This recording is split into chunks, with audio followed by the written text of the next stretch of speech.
जय श्री कृष्ण। स्वागत है आपका गीता ज्ञान स्वामी श्री राम सुखदास जी के साथ चैनल पर। आज से हम श्रीमद् भागवत गीता साधक संजीवनी हिंदी टीका परिशिष्ट सहित से गीता अध्यायों का अध्ययन प्रारंभ कर रहे हैं। हर शुभ कार्य की तरह गणेश वंदना के बाद अब हम प्रथम अध्याय अर्जुन विषाद योग का शुभारंभ कर रहे हैं। कृपया इस वीडियो को अंत तक अवश्य देखें और समझें, क्योंकि इसमें गीता की भूमिका और प्रथम श्लोक का विस्तार से विवेचन प्रस्तुत है। तो आइए शुरू करें। ओम श्री परमात्मने नमः। अथ प्रथमोदयाय अवतरणिका। पांडवों ने 12 वर्ष का वनवास और 1 वर्ष का अज्ञातवास समाप्त होने पर जब प्रतिज्ञा के अनुसार अपना आधा राज्य मांगा, तब दुर्योधन ने आधा राज्य तो क्या, तीखी सुई की नोक जितनी जमीन भी बिना युद्ध के देनी स्वीकार नहीं की। अतः पांडवों ने माता कुंती की आज्ञा के अनुसार युद्ध करना स्वीकार कर लिया। इस प्रकार पांडवों और कौरवों का युद्ध होना निश्चित हो गया और तदनुसार दोनों ओर से युद्ध की तैयारी होने लगी। महर्षि वेदव्यास जी का धृतराष्ट्र पर बहुत स्नेह था। उस स्नेह के कारण उन्होंने धृतराष्ट्र के पास आकर कहा कि युद्ध होना और उसमें क्षत्रियों का महान संहार होना अवश्यंभावी है। इसे कोई टाल नहीं सकता। यदि तुम युद्ध देखना चाहते हो तो मैं तुम्हें दिव्य दृष्टि दे सकता हूँ, जिससे तुम यहीं बैठे बैठे युद्ध को अच्छी तरह से देख सकते हो। इस पर धृतराष्ट्र ने कहा कि मैं जन्म भर अंधा रहा, अब अपने कुल के संहार को मैं देखना नहीं चाहता, परंतु युद्ध कैसे हो रहा है यह समाचार जरूर सुनना चाहता हूँ। तब व्यास जी ने कहा कि मैं संजय को दिव्य दृष्टि देता हूँ, जिससे ये संपूर्ण युद्ध को, संपूर्ण घटनाओं को, सैनिकों के मन में आई हुई बातों को भी जान लेगा, सुन लेगा, देख लेगा और सब बातें तुम्हें सुना भी देगा। ऐसा कहकर व्यास जी ने संजय को दिव्य दृष्टि प्रदान की। निश्चित समय के अनुसार कुरुक्षेत्र में युद्ध आरंभ हुआ। 10 दिन तक संजय युद्ध स्थल में ही रहे। तब जब पितामह भीष्म भानु के द्वारा रथ से गिरा दिए गए, तब संजय ने हस्तिनापुर में, यहाँ धृतराष्ट्र विराजमान थे, आकर धृतराष्ट्र को यह समाचार सुनाया। इस समाचार को सुनकर धृतराष्ट्र को बड़ा दुख हुआ और वे विलाप करने लगे। फिर उन्होंने संजय से युद्ध का सारा वृत्तांत सुनाने के लिए कहा। भीष्म पर्व के 24वें अध्याय तक संजय ने युद्ध संबंधी बातें धृतराष्ट्र को सुनाई। भीष्म पर्व क्या है, इसको इस प्रकार समझाया गया है। महाभारत में कुल 18 पर्व हैं। उन पर्वों के अंतर्गत कई अवान्तर पर्व भी हैं।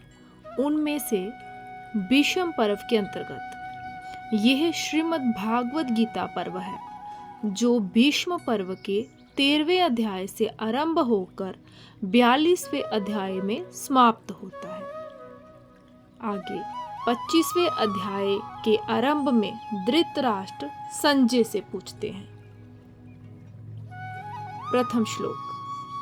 धृतराष्ट्र उवाच। दरं क्षेत्रे कुरुक्षेत्रे संवेतायो युत्सवा मामका पांडवाश्चैव किम कुर्वत संजय।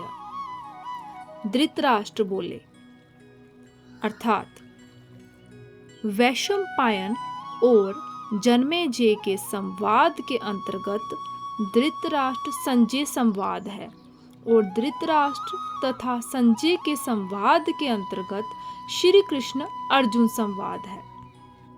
यहाँ श्लोक का पहले स्वामी जी ने अर्थ समझाया है, उसके बाद उसकी व्याख्या की गई है। तो हम समझते हैं। संजय, हे संजय, अर्थात संजय का जन्म गवलगन नामक सूत से हुआ था। यह मुनियों के समान ज्ञानी और धर्मात्मा थे। ये धृतराष्ट्र के मंत्री थे। धर्म क्षेत्र, धर्म भूमि, कुरुक्षेत्र, कुरुक्षेत्र में समवेता इकट्ठे हुए, युयुत्सवा युद्ध की इच्छा वाले, मामका मेरे, च और पांडवा पांडु के पुत्रों ने, एव भी, किम क्या, अकुर्वत किया। आगे स्वामी जी ने बड़े विस्तार से इस श्लोक की व्याख्या की है। तो आइए स्वामी जी के शब्दों में व्याख्या को समझें। धर्म क्षेत्रे कुरुक्षेत्रे, कुरुक्षेत्र में देवताओं ने यज्ञ किया था। राजा कुरु ने भी यहाँ तपस्या की थी। यज्ञ आदि धर्ममय कार्य होने से तथा राजा कुरु की तपस्या भूमि होने से इसको धर्म भूमि कुरुक्षेत्र कहा गया है।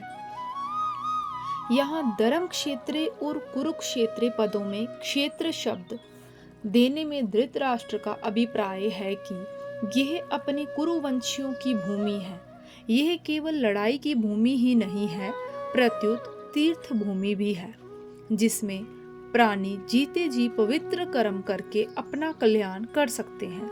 इस तरह लौकिक और परलौकिक सब तरह का लाभ हो जाए, ऐसा विचार करके एवं श्रेष्ठ पुरुषों की सम्मति लेकर ही युद्ध के लिए यह भूमि चुनी गई है।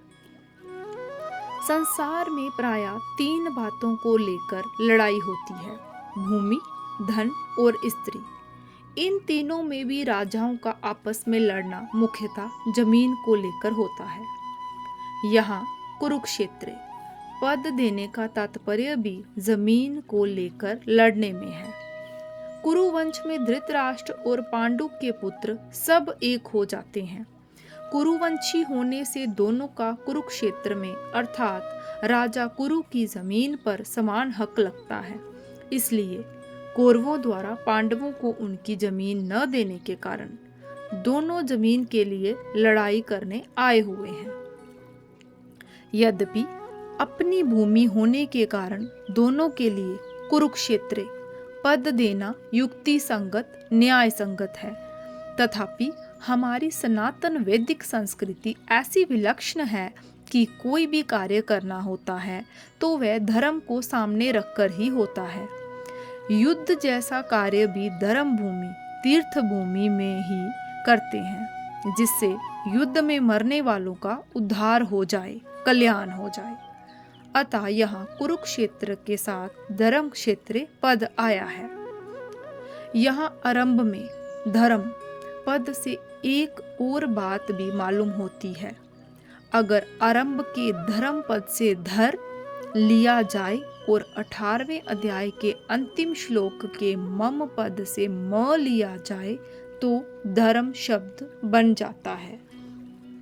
अतः संपूर्ण गीता धर्म के अंतर्गत है, अर्थात धर्म का पालन करने से गीता के सिद्धांतों का पालन हो जाता है और गीता के सिद्धांतों के अनुसार कर्तव्य कर्म करने से धर्म का अनुष्ठान हो जाता है।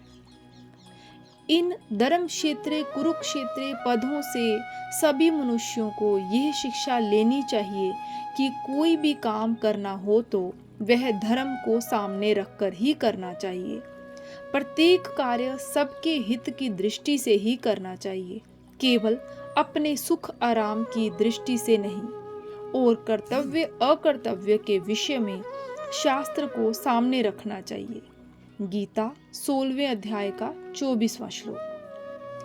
समवेतायुयुत्सवा, राजाओं के द्वारा बार बार संधि का प्रस्ताव रखने पर भी दुर्योधन ने संधि करना स्वीकार नहीं किया। इतना ही नहीं, भगवान श्री कृष्ण के कहने पर भी मेरे पुत्र दुर्योधन ने स्पष्ट कह दिया कि बिना युद्ध के मैं तीखी सुई की नोक जितनी जमीन भी पांडवों को नहीं दूंगा। तब मजबूर होकर पांडवों ने भी युद्ध करना स्वीकार किया है। इस प्रकार मेरे पुत्र और पांडु पुत्र दोनों ही सेनाओं के सहित युद्ध की इच्छा से इकट्ठे हुए हैं। दोनों सेनाओं में युद्ध की इच्छा रहने पर भी दुर्योधन में युद्ध की इच्छा विशेष रूप से थी। उसका मुख्य उद्देश्य राज्य प्राप्ति का ही था। वह राज्य प्राप्ति धर्म से हो चाहे अधर्म से, न्याय से हो चाहे अन्याय से, विहित रीति से हो चाहे निषिद्ध रीति से, किसी भी तरह से हमें राज्य मिलना चाहिए, ऐसा उसका भाव था। इसलिए विशेष रूप से दुर्योधन का पक्ष ही युयुत्स अर्थात युद्ध की इच्छा वाला था। प्रिय दर्शकों, आज हमने श्रीमद् भागवत गीता साधक संजीवनी हिंदी टीका से प्रथम अध्याय की भूमिका और पहले श्लोक की व्याख्या का प्रारंभिक भाग सुना। इसमें धृतराष्ट्र की जिज्ञासा और दुर्योधन की युद्ध की इच्छा का भाव स्पष्ट हुआ। आगे के भाग में हम शेष व्याख्या को समझेंगे और जानेंगे। कृपया अगला वीडियो अवश्य देखें। यदि आपको ये वीडियो अच्छा लगा तो इसे लाइक, शेयर और सब्सक्राइब करना ना भूलें। इस आध्यात्मिक यात्रा में हमारे साथ बने रहिए। तो मिलते हैं अगले भाग में। जय श्री कृष्ण।